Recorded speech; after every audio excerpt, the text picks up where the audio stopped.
JD again. Welcome to my channel. Please subscribe, please hit like, and I'm going to be sizing a mainspring and showing you exactly what you do to order one. Here we go. This is a mainspring for a road pocket watch. So what the heck is a road pocket watch? Well, it turns out I don't know what the heck a road pocket watch is, and I actually don't care what a road pocket watch is. What I care is that I can replace this mainspring that snapped, and I took it out of the barrel, and it's for Barry. So a gentleman named Barry, and there's where it snapped. You have a look at that, and you can see the little eye on the inside for the arbor.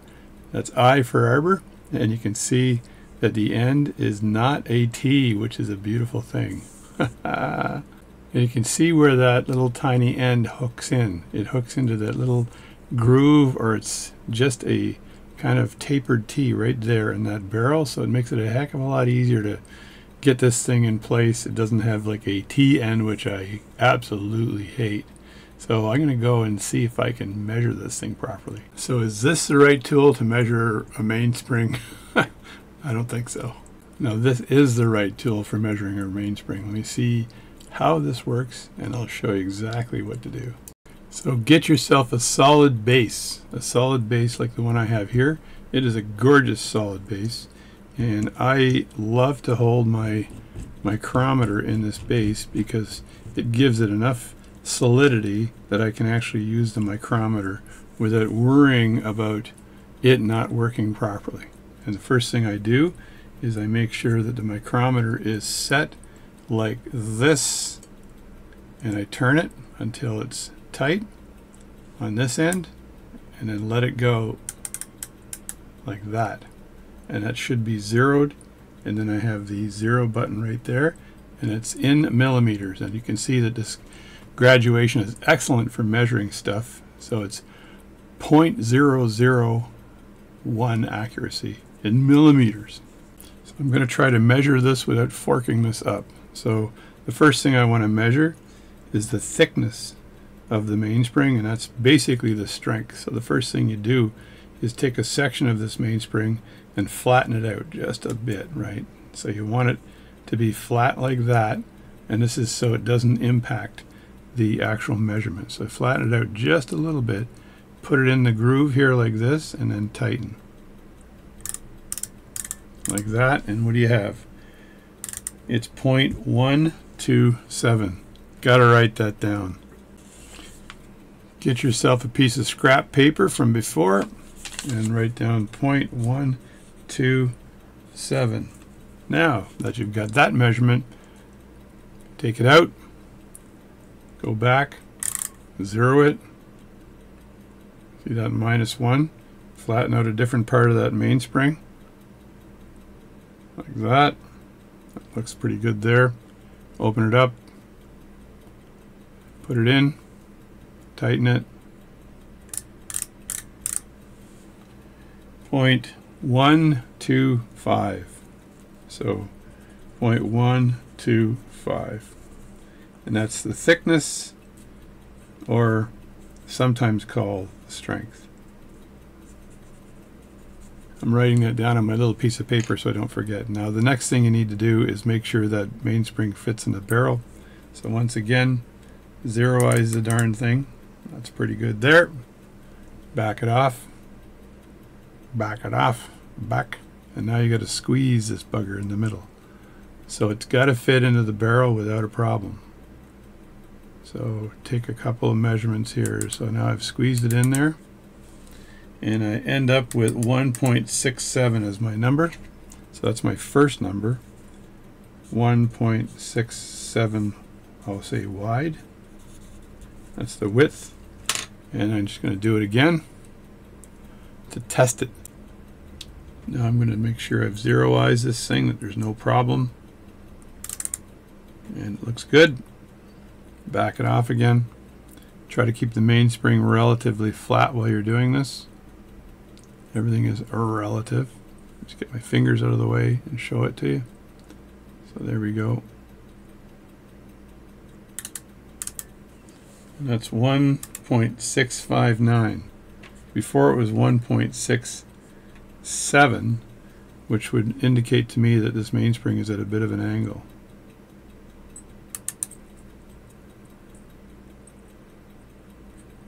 me just bring up the major coils of the mainspring so I can get one of those jobby doohickeys in there. What do we got here? 1.654.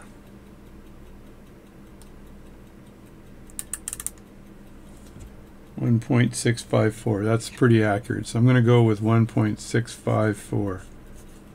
You don't want it to be too big. Too small is not really bad, but too big is terrible. But that's in 3 decimal places. So that's that. So that is basically what you need to do.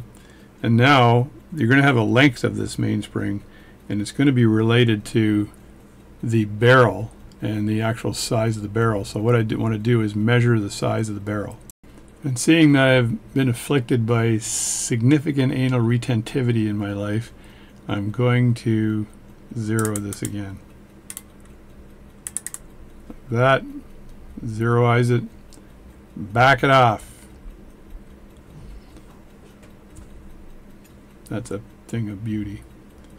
And let me just move this over a bit, and I'm going to put the barrel in there with my finger, and I'm going to do the outside, and I'm going to eyeball the inside, but should be pretty much the same. It's a little bit of a width or diameter reduction because of that, the outside of the barrel. So let me grab that. I got to get my head out of the way here. And the barrel is, it's 12.2. 12.2. You just take it out again, turn it around like this, and put it back in again.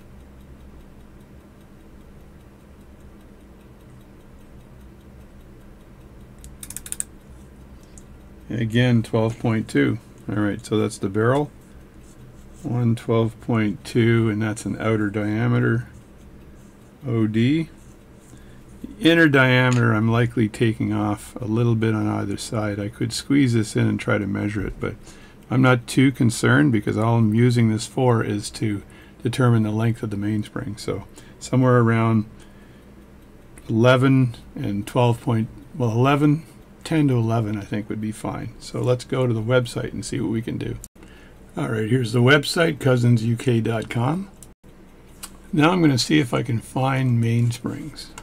Find me some mainsprings. What do I need to do to find mainsprings? Product, dashboards, favorites. I probably have favorites here, but what do we got here? We've got jewels. We've got, what does that look like? That looks like mainsprings of some sort, but that's in my favorites. So I don't want my favorites. I want all the products by category. So mainsprings, there you go. I could hit view all, but there we go. And these are the different types of mainsprings, as you can see. So you've got your DB, which is, this is basically, I call these double something, but DBH with a hole, I guess. That stands for hole, I guess. So, and these are the T ones I hate, and these are TRs I very rarely see, but this is the one we're looking for up here, which is a standard mainspring. So I want to search. So I want the mainspring height, which is required, and that's what I was saying earlier, was the width of the mainspring. So in this case, 1.65. So I just type in 1.65, and what do I get? I get 1.5, probably 1 point whatever, 1.65.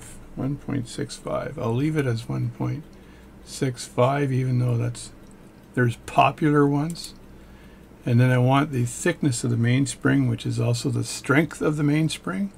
So let me look and see whether what I put there. I put it at 0.125. So 0.12 is probably good enough. This is a popular one, so I can put 0.125. I doubt if it's going to give me that one, but 0.12 is probably good enough. I hit search and I get 0.125. Look at that. So there's 0.125, and this was 0.165, and I've got 0.165. So it says requested item is not listed. So what I would do is hit search, and I get nothing. So what I want to do is search for something that is, the height is right and maybe the strength is different. So there we go. So I get a bunch of mainsprings that have got different 0.165 heights, and this is a 0.7, 0.8, so those are all very, very small. So 0.165, and I'm looking for a strength of 0.12, 0.12. So 0.12 is probably what I'm looking for. 0.12, 0.12, I'm not finding that. So what I do is I go down to this, X that out, go into here, hit 0.12, 0.12. It's a little bit of a search here when you get this. So there's 0.11 and 0.125. I wanted that before. So there's a bunch of 0.125s in here. I think so. Let me hit search again. Oh, I gotta go over here. I'm in the wrong page. And I'm not getting anything from there. So clear that, start again, and I got the width of 0.165. So 0.16 I'll put in, or 1.6, 1.6. A hunting we will go, a hunting we will go. 1.6. There is a 1.65. So those are all the 1.65s. But my strength, it goes up to my strength goes up to, it's 0.12 I'm looking for. 0.12. I got 0.1, 0.1. And a barrel, my barrel is 12.2, but it could be a 10, right? And that's, it says it's an automatic, which I'd have to look at what that is with respect to the end, and I don't think it's an automatic end. It's got kind of a double hook over end, right? So that's an automatic watch. Not right, no good. I want 0.165, and it's a DBH. I don't want a DBH. TR, and do you remember the ends, what they look like? I don't think I want a TR. I want a non-automatic is what I want. That's what I want. Discontinued. Non-automatic. 0.65, discontinued. All right, so let's go back up. This is up to 0.65. So if I get something at 0.6 maybe.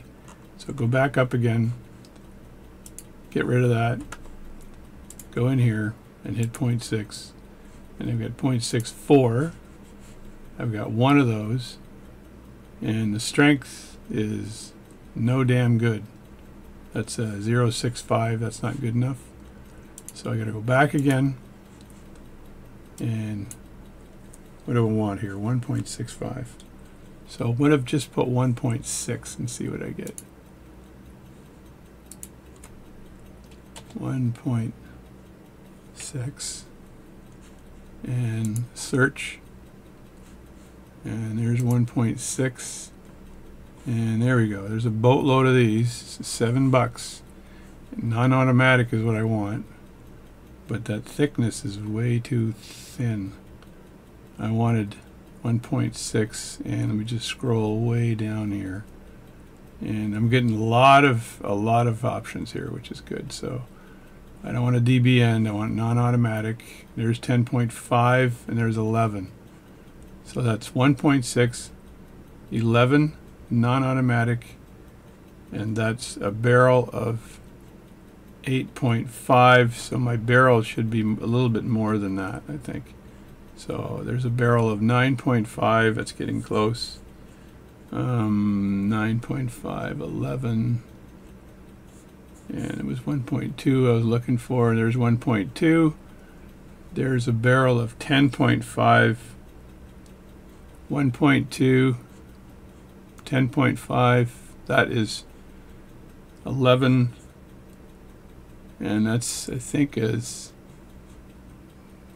1.25. That's the one I had right there. Non-automatic.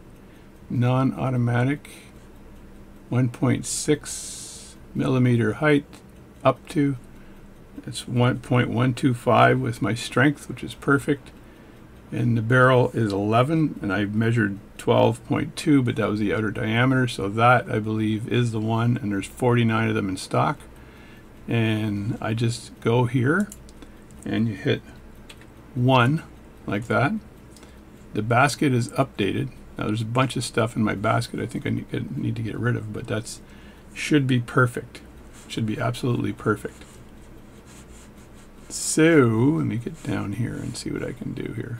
So you saw what I did there. I didn't select any of these, and I didn't want to select automatic, so the default here is non-automatic, this one here.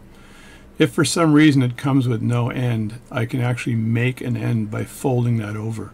And I know how to do that. You have to actually temper or anneal the metal and fold it slowly to do that. But I likely won't have to do that. This will likely be the right end for it. And my search, as you can see, you're playing a lot with the different stuff in the search. But basically, you've got to get the mainspring height bang on. And once you've got that mainspring height bang on, it'll give you boatloads of options. And as you saw before, the one I selected was this one right here. It was the 1.6, the 0.125 strength, and it knows that the barrel being 11 millimeters inside diameter would have a 380 millimeter length. So you got to figure that out. But start with this first number first, because you need to get the barrel height right. I couldn't get it at 1.65, but 1.6 is actually close enough when you're doing that. And there were a boatload of these things in stock, and so I fared out fairly well. So good job. So hopefully you learned something on how to do this. It's cousinsuk.com, cousinsuk.com. Go to their website and you can size a mainspring. So thanks a lot for watching this. It's just a quick video on how to size a mainspring properly. Good luck sizing your mainspring. They're not that expensive, except shipping might cost me a few bucks.